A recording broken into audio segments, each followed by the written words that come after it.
Hello students, अभी हम लोग इंडेफिनिट इंटीग्रेशन का सब्स्टिट्यूशन मेथड अभी हम लोग पढ़ रहे हैं।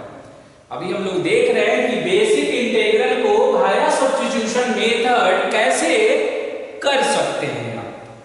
अभी मैंने कुछ प्रश्न को सिलेक्ट किया है, क्वेश्चंस को आपने देखा होगा प्रीवियस लेक्चर वीडियो में कि सेम क्वेश्चंस को मैंने ट्रांसफॉर्मेशन मेथड से भी परफॉर्म किया था और फिर सेम क्वेश्चन को अब हम सब्स्टिट्यूशन मेथड से भी परफॉर्म करेंगे। यानी ये दोनों क्वेश्चन को हम सब्स्टिट्यूशन मेथड से बनाएंगे। लिखा हुआ है इवैल्यूएट बाय सब्स्टिट्यूशन मेथड, यानी जो ट्रांसफॉर्मेशन से हमने इंटीग्रल को इवैल्यूएट किया था, अब हम सब्स्टिट्यूशन मेथड से सेम इंटीग्रल को इवैल्यूएट करेंगे। आंसर वेरी नहीं करेगा। ओके, तो अभी हम लोग क्वेश्चन नंबर 1 को डिस्कस करेंगे। इसको हमने कैपिटल आई मान लिया इंटीग्रल के फॉर्म में। जनरली ये जो रिजल्ट ऑब्टेन होता है वो इंटीग्रल होता है और उसे हम कैपिटल आई से डिनोट करते हैं। ax प्लस b और under root cx plus d और ये हो गया dx। ओके, तो सब्स्टिट्यूशन में आपने देखा था प्रीवियस लेक्चर वीडियो में कि रूट के सेम वैरायटी हम लोगों ने पढ़ा था, वो न्यूमरेटर और डिनोमिनेटर फॉर्म था और ये है दो प्रोडक्ट में दोनों लीनियर है, एक विदाउट रूट का है और एक विद रूट है। तो रूट के जो इनसाइड में है उसे हम लेफ्ट cx प्लस d को हम z मान लेंगे। cx प्लस d को हम क्या करेंगे? z मानेंगे। अब हम क्या करेंगे? इसे डिफरेंशिएट करेंगे x के रेस्पेक्ट में। तो c इंटू 1 और प्लस में 0 और ये हो जाएगा dz अपॉन dx। अब यहां से अगर हम dx की वैल्यू अगर कैलकुलेट करें तो ये हो जाएगा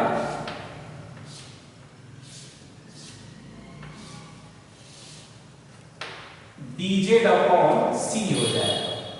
dx का वैल्यू कितना हो जाएगा? dz upon c। दूसरी बात ये भी मैंने बोला कि ये जो रिजल्ट है ना, इस रिजल्ट से मुझे x का वैल्यू फाइंड करना है।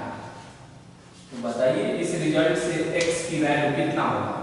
तो z माइनस d और अपॉन में c हो जाएगा। अब ये जो फर्स्ट वाला इंटीग्रल है ना, उसमें इस x के जगह पर और dx के जगह पर पुटिंग करेंगे। cx प्लस d को ऑलरेडी हमने z एज्यूम कर लिया है, तो ये जो cx प्लस d है ना, इसके जगह पर हम z यहां पुट कर देंगे। वही पुट करना या सब्स्टिट्यूट करना, इसीलिए ये सब्स्टिट्यूशन मेथड हो जाता है। उस आधार पर अगर हम देखें तो ये इंटीग्रल कुछ ऐसा टर्म होगा ax प्लस b। तो a हो गया और x की वैल्यू हमने सब्स्टिट्यूट कर दिया z माइनस d और अपॉन में c और प्लस में d और ये हो गया अंडर रूट z और dx का वैल्यू है dz अपॉन c। ओके, अब हम इसे सिंप्लीफाई करेंगे। सिंप्लीफाई करेंगे तो a से पहले हम इसमें a से मल्टीप्लाई करेंगे। हम इसे a से मल्टीप्लाई करके डायरेक्ट एलसीएम ले लेते हैं। तो ये बनेगा az माइनस में ad बनेगा और प्लस में हो जाएगा dc और अपॉन में हो जाएगा सी, ब्रैकेट क्लोज हो गया, और ये हो जाएगा रूट में जेड और dz अपॉन सी हो जाएगा।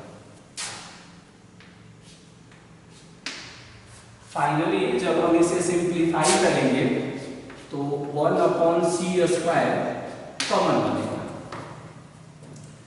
और यहाँ क्या बचेगा, तो ये हो जाएगा ए जेड प्लस, ऐसे इसे लिख देते हैं B C minus A D, सब कांस्टेंट है, यहाँ ऐसे ब्रैकेट लगाया मैंने, और यहाँ हो जाएगा रूट में जेड और डी जेड।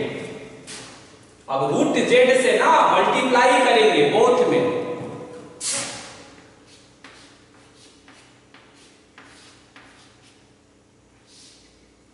तो रूट जेड से जब इसमें मल्टीप्लाई करेंगे तो एक कांस्टेंट है बाहर, और ये रूट जेड और ये जेड, ये हो जाएगा जेड का पावर 3/2 और डी जेड हो जाएगा, प्लस में हो जाएगा B C minus A D, और ये हो जाएगा फिर रूट में Z D Z, bracket close, 1 upon C square. अब जेड का पावर 3/2 ऑलरेडी है, तो जब उसके इंटीग्रल लगाएंगे तो ये वेरिएबल का पावर कांस्टेंट है, जो वेरिएबल को बोलते थे कि लीनियर होना चाहिए, तो पावर में एक ऐड करिए, तो 3/2 में 1 ऐड करेंगे तो 5/2 होगा, जो आएगा उसी से डिवाइड करेंगे, plus B C minus A D root Z, root का मीनिंग हुआ पावर 1/2, 1/2 में 1 ऐड करेंगे तो ये आएगा जेड का पावर 3/2 आएगा, और अपॉन में 3/2 से हम डिवाइड कर देंगे, और प्लस में हो जाएगा सी। अब ये 2 इन्वर्ट होकर ऊपर चला जाएगा, और 2 का हम कॉमन बना लेंगे क्योंकि उसमें भी 2 है, और भी कुछ कॉमन हो रहा है, जेड का पावर 3/2 कॉमन हो जाएगा, तो ये हो जाएगा a अपॉन 5 और z हो जाएगा, 2.5 है, उसमें से 1.5 कॉमन हुआ तो 1 आएगा, और ये था 1.5 और 1.5 का कॉमन कर लिए, plus B C minus A D, okay. अब हम z की ओरिजिनल वैल्यू पुट कर देंगे, तो 2 अपॉन सी स्क्वायर, और z का वैल्यू है सी एक्स प्लस बी का पावर हो जाएगा 3/2, ये हो गया a upon 5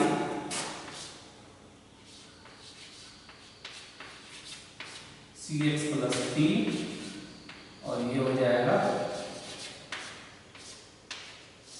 B C minus 8, और हो गया, कंप्लीट हो गया। फर्स्ट वाले को हमने सब्स्टिट्यूशन मेथड से कंप्लीट कर दिया, और इसी रिजल्ट को मुझे लर्न भी करना था, ओके। अब हम क्या करते हैं कि पहले तो देखते हैं कि इसका हेल्प लेकर अगर इसको हम फॉर्मूले की तरह ट्रीट करें तो सेकंड को ऑब्जेक्टिव फॉर्म में कैसे हम सेकंड क्वेश्चन को हम अभी फर्स्ट मेथड से डिस्कस करेंगे। फर्स्ट मेथड, इसमें कितना है, कैपिटल आई, और ये हो गया ए एक्स प्लस बी,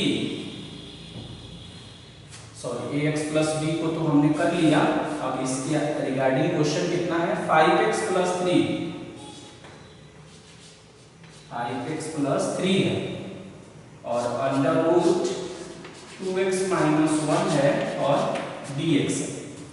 यहाँ से सेलेक्ट करें, a का वैल्यू 5 है, b का वैल्यू 3 है, c का वैल्यू 2 है और d का वैल्यू -1 है। ओके, अब हम इसमें पुट करते हैं डायरेक्ट इसे फॉर्मूले में। तो कितना है 2 अपॉन c स्क्वायर, तो 2 upon c square, cx plus d है तो ये 2x माइनस 1 आएगा, पावर 3/2 होगा।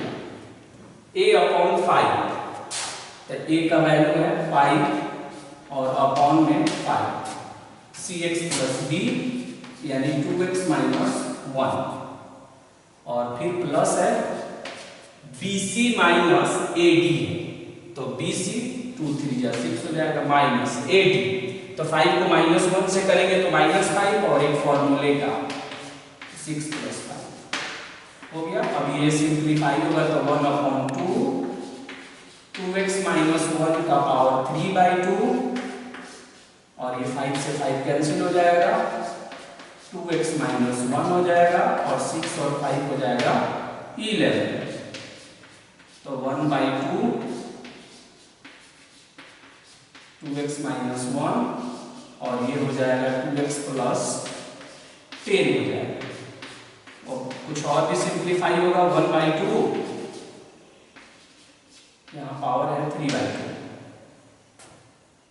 ओके, अब यहाँ से 2x माइनस 1 का पावर 3/2 और यहाँ से 2 का कॉमन भी हो रहा है तो ये हो जाएगा x प्लस 5, ये कैंसिल हो गया, प्लस में c प्लस में c, भी प्लस में c लिख दिया हमने कांस्टेंट ऑफ इंटीग्रेशन और हो गया, ये कंप्लीट हो गया।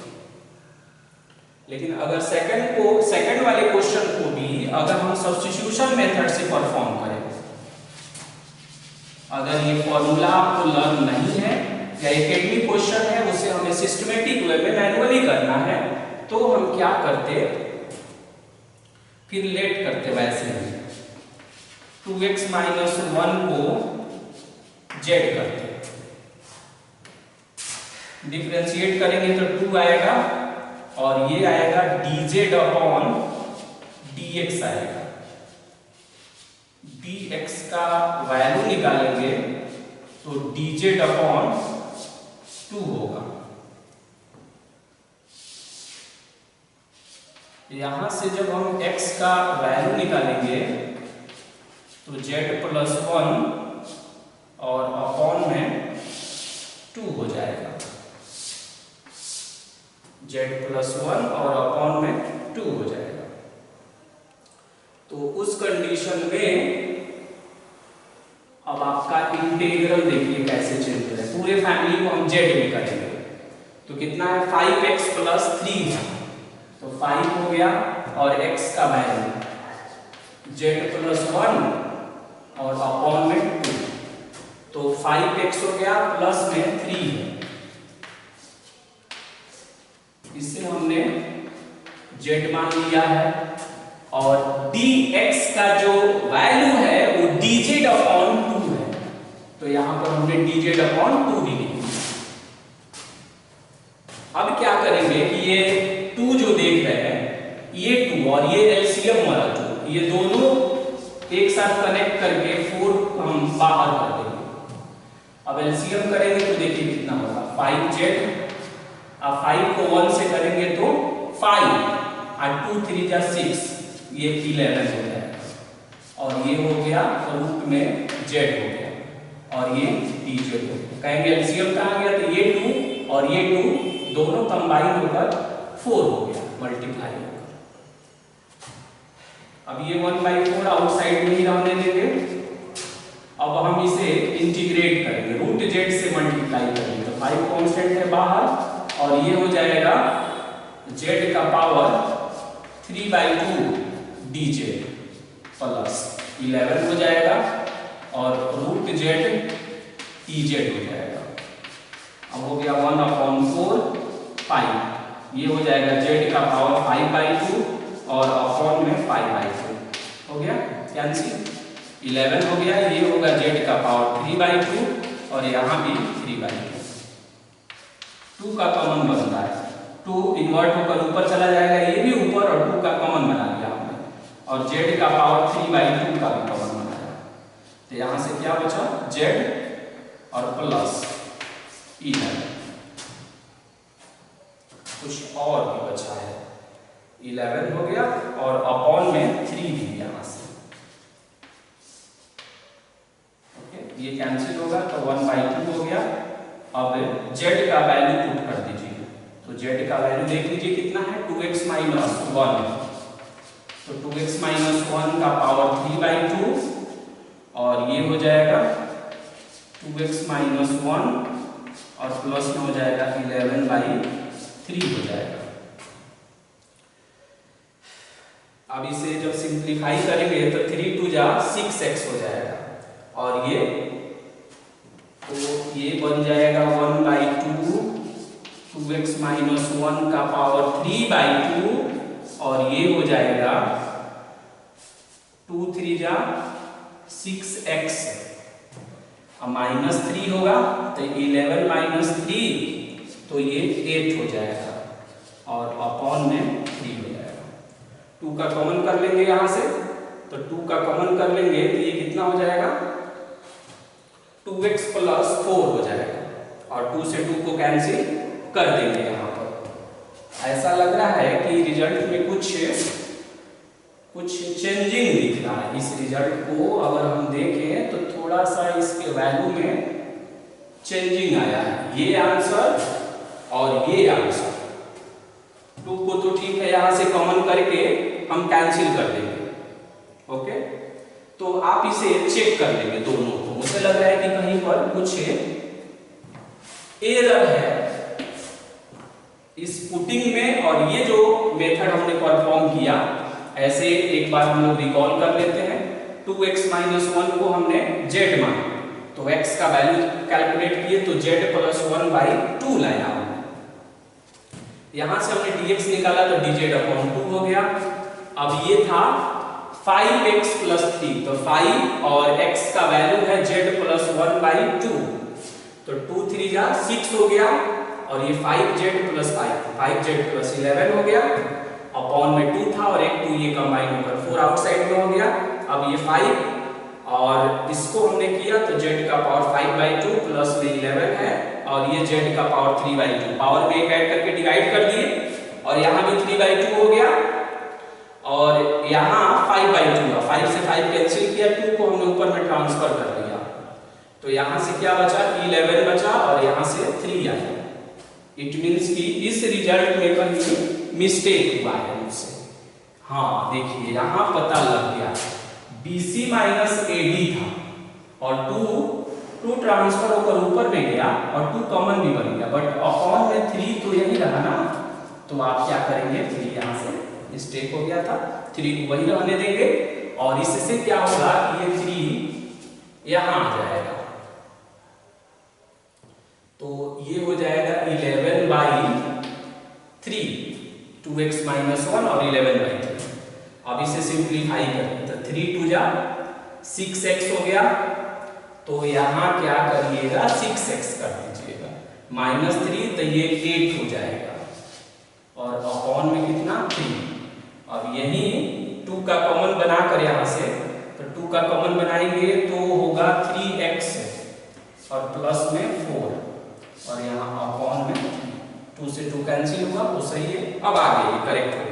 अब यहाँ से 2 का कॉमन बनाएंगे ना, तो 3x + 4 होगा, कट जाएगा, और फिर फाइनली यहाँ पर 3 2x - 1, अब ये एग्जैक्ट है, और प्लस में c। ओके, तो इस तरह से हमने इसको कंप्लीट कर लिया, और इसी सेम क्वेश्चन को हम लोगों ने ट्रांसफॉर्मेशन मेथड से भी देखा था, और यही सेम रिजल्ट हम लोगों ने ऑब्टेन किया था। तो हमेशा इस बात का ध्यान रखेंगे कि अगर मेथड मेंशन है तो उस मेथड से ही करेंगे, और अगर मेथड मेंशन नहीं है तो हम ट्रांसफॉर्मेशन से भी बना सकते हैं, सब्स्टिट्यूशन से भी बना सकते हैं। और सब्स्टिट्यूशन इसलिए इंपॉर्टेंट है ना कि विदाउट सब्स्टिट्यूशन मेथड जाने हम सभी इंटीग्रल को ट्रांसफॉर्मेशन से नहीं कर सकते हैं, और इसमें हमेशा ये जो रूट के इनसाइड वाला होता है ना, उससे हम जेड मानते हैं। अगर इसे जेड मान लेंगे तब आप देखेंगे कि इंटीग्रल परफॉर्म करेंगे तो बहुत ही लेंदी आएगा। तो हमेशा ध्यान रखना है कि रूट के इनसाइड में जो है उसे ही सब्स्टिट्यूट किया जाता है, दोनों ही फॉर्म में, जब न्यूमरेटर डिनोमिनेटर है तो भी, और इस तरह का सिचुएशन है तो भी ऐसे ही हम करते हैं। ओके।